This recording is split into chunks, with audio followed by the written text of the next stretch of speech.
am the UberEats foreigner. And I was just praying and talking to God one day, and I felt He just said, go to Taiwan. There's two questions I get asked by everybody. Say, 你收入吗? And 你看懂中文吗? What is the highest you can earn per day? I mean, the most I've ever made in one day was 1,000. One of the ladies working inside, she's like, oh, Adoa! She just yells at everyone in the kitchen. 大家好，我买了一个饮料，我们去楼下拿我的饮料。Let's go, let's go. 哦，好享受的 UberEats driver. Hi, Whoa. I got your UberEats for you. 你是外国人吗？我是外国人哦。真假的？你叫什么名字？我叫阳光。阳光 let's go shoot some video. 好啊。Okay, give me my drink first and let's go shoot some video. Alright, let's do it. Oh my god, this is 外国人 UberEats 外国人 let's go.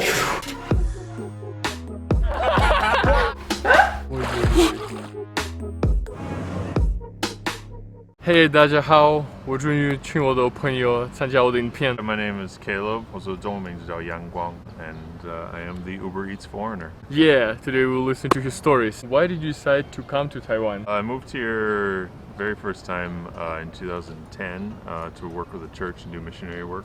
Whoa. Yeah, so I've been doing that most of my time in Taiwan. Wow, this is interesting. I didn't know that. Now you know.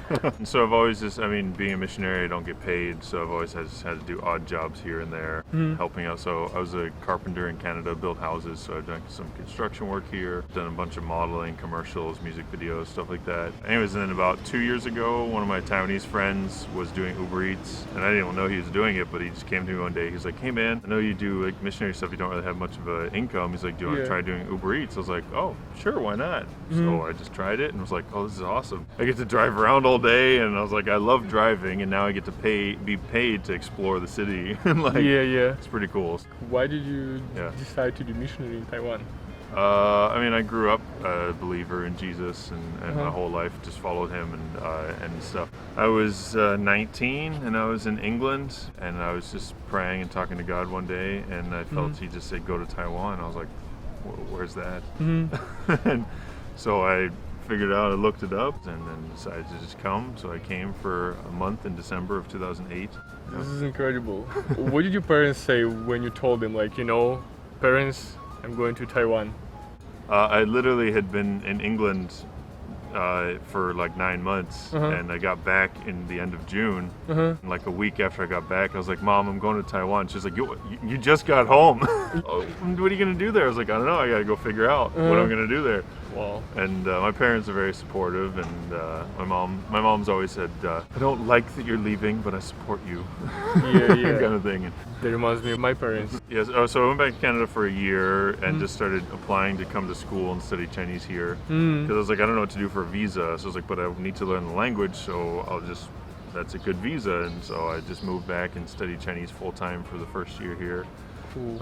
And kind of helped out with the church that I had connected with before as well. Where did you learn Chinese?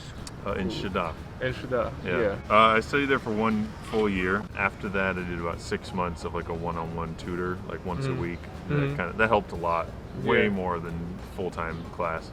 Yeah. I was always really slow at school thing. The pace is really fast. Oh yeah. So I got really good at reading and writing Chinese, but I had a really hard time hearing and speaking. And so after a year, I was like, I didn't really feel like I could do a whole lot of Chinese at all, and I was like, I need some more.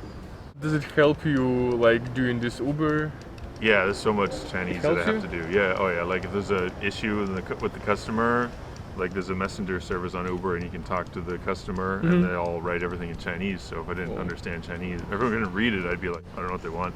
Yeah. So now you talk to them in Chinese, right? Yeah, I've got to. Yeah. So this is cool. And when you talk to them, do they know you are a foreigner, or they think you are Taiwanese? I'm not sure. I mean, some people know, some people don't know. I mean, some people like look at your profile when you're delivering, right? It shows you who your driver is. Yeah. My profile picture is a white guy with a beard, so it's kind of obvious. Doesn't look like Taiwanese at all, I mean.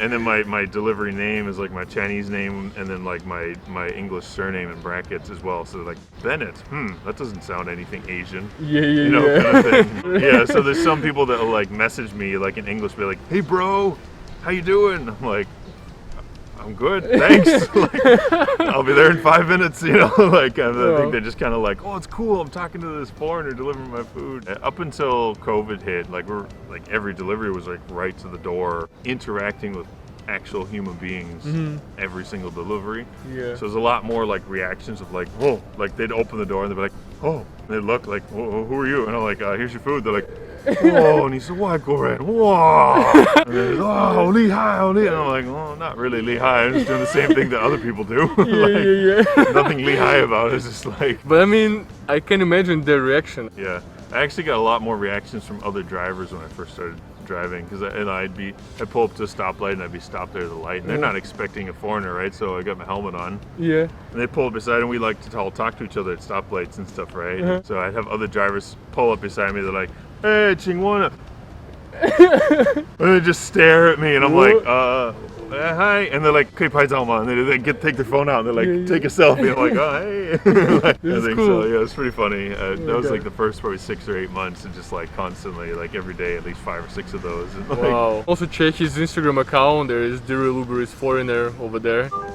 oh, I got an order. Look at Okay, guys, we got an order.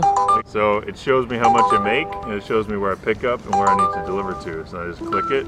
And I guess it is time to go, and right? It will tell me where to go. Yeah. Let's go. I will see you later.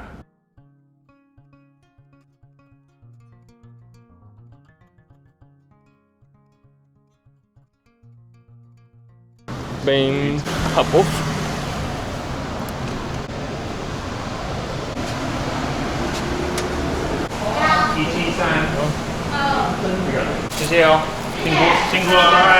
Bye.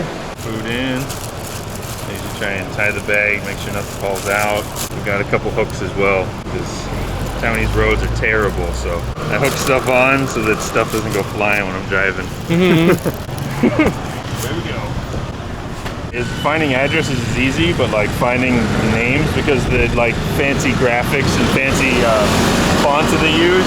So Chinese really helps. Chinese helps. You don't have it, it's not gonna work well.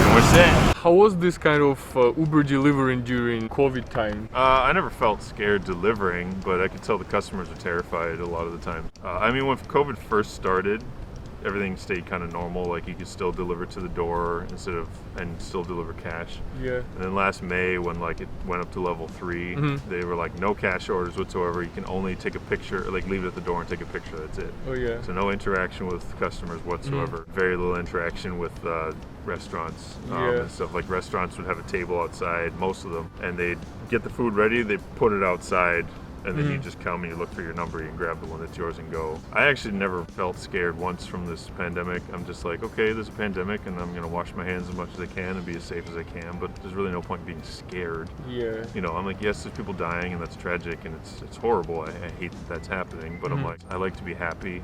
I'd rather not be terrified of something and like, constantly, you know, I see people wearing like plastic gloves all the time and I'm like, but your plastic glove is still touching your face. So I'm like, so what's the point of wearing the plastic glove? Just wash your hands much, more. you know? People are like, they're like, oh, you do Uber Eats? Oh, aren't you scared? And I'm like, well, no, like literally everywhere you go, there's hand sanitizer everywhere. I was like, I probably have the cleanest hands of anybody in the city, because I'm literally every delivery, I'm washing my hands twice. When I pick up the food, I gotta spray my hands and wash them and take the food, put it in my bag. And I get to the place and almost everywhere has like hand sanitizer to go in. So go in and I drop the food off and spray my hands again and then leave. If I do 30 orders a day, I've at least sanitized my hands 60 times a day. What was the most ridiculous story during this like couple years you're working most ridiculous story, like there's always some stuff happening, but there's never anything like crazy. But like, I mean, I've had some funny interactions with customers before. It was funny, like before COVID started, like I delivered to like 101 area and like the fancy rich buildings, you know, and there's like these, you know, ABC moms or whatever, they're like 14 children running around the house, you know, and so I'd like go up and because they're chasing kids around the house, so they just leave the door wide open. They'd be like, yeah, just put the food on the floor there, thank you. Whatever. So I'd like, okay, cool. So I'd like look and I'd like see inside these big beautiful apartments. I'm like, wow, I wonder how much you pay for this, you know. Like, then COVID hit and I was like, oh, I don't get to see people's apartments anymore. This is bad. Yeah.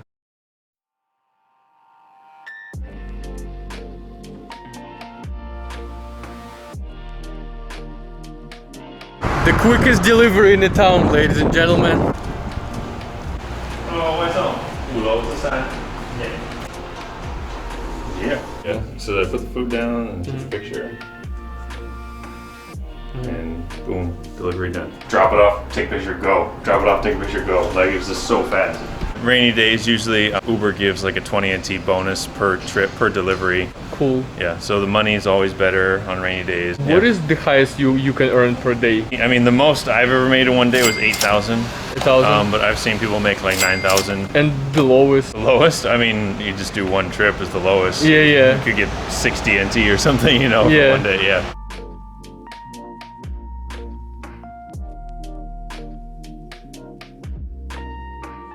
Yeah, we just did several deliveries. Can you tell us, why did you choose UberEats and why didn't you choose Foodpanda? Well, I got introduced to UberEats by my friend, and so I just started doing UberEats. And a few months ago, maybe in April, I went to the Foodpanda office because Uber business was getting a little bit slower, and I had been thinking about possibly moving to Elon, and Uber business in Elon was garbage, so I could only do Foodpanda there if I wanted to do that. So I went to the Foodpanda office in Nehu and tried to apply, and they were like, no, we don't accept foreigners. I was like, why not? Yeah. Why would you not accept a foreigner? And they're like, no, sorry, we just can't. And I was like, well, I've been working for Uber for a year and a half. And they're like, you have? What? How? Yeah.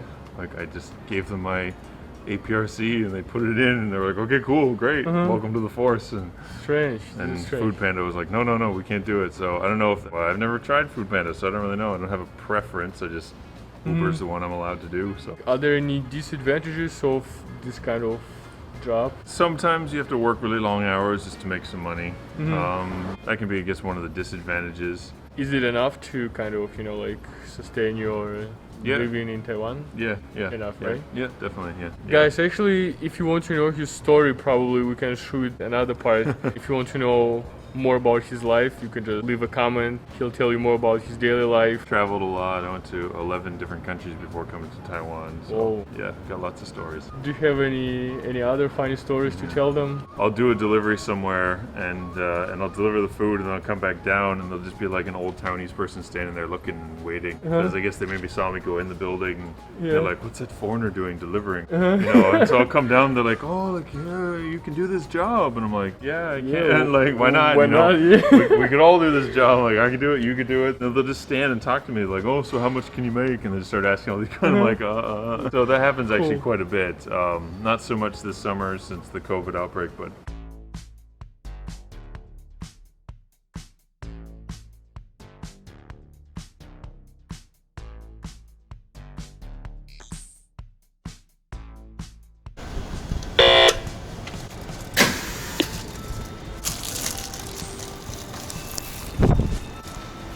oh, goody, stand.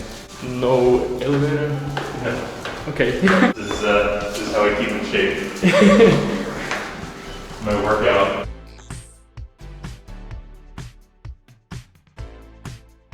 Nice little. I'm tired, and let's see. Nice little. Whoa, Why is it fold? Picture, send. Cool. The most interaction I have is probably with shop owners. When I first started delivering, I pulled up to a shop behind Cathay Pacific Bank has a hospital, kind of like this open area and like a big window that looks into the kitchen. And so they clearly see my scooter, and they clearly see get off and walk over. And one of the ladies working inside, she's like, oh, Adoa! She just yells at everyone in the kitchen. Everyone just comes and starts looking. They're like, where's yours? It was pretty funny. Yeah, so I was crazy. like, oh, hi. And they were like, wow. They're all excited. The fact that you're working in Taipei and people kind of already got used to seeing foreigners. Yeah. If you work somewhere in, I don't know, like Tainan or in Kaohsiung, people would be even more excited. Wow, look at this. There's two questions I get asked by everybody. Say, 你收入吗? And 你看懂中文吗? Every time, like, do you recognize the roads and can you read Chinese? Like, every time. Last December, I went to Kaohsiung for a couple days, and while I was down there, I went into a McDonald's. It was just kind of outskirts of Kaohsiung City. And I was sitting down eating chicken nuggets, and an Uber driver walked in. He had a helmet on and a mask on, and it was from the side, so I didn't see his face. He walked up to the counter to get the order. Yeah. And I was like, I recognize that look. And they were like, 你收入吗? And I was like, I know what question's coming next. I was like, he's a foreigner.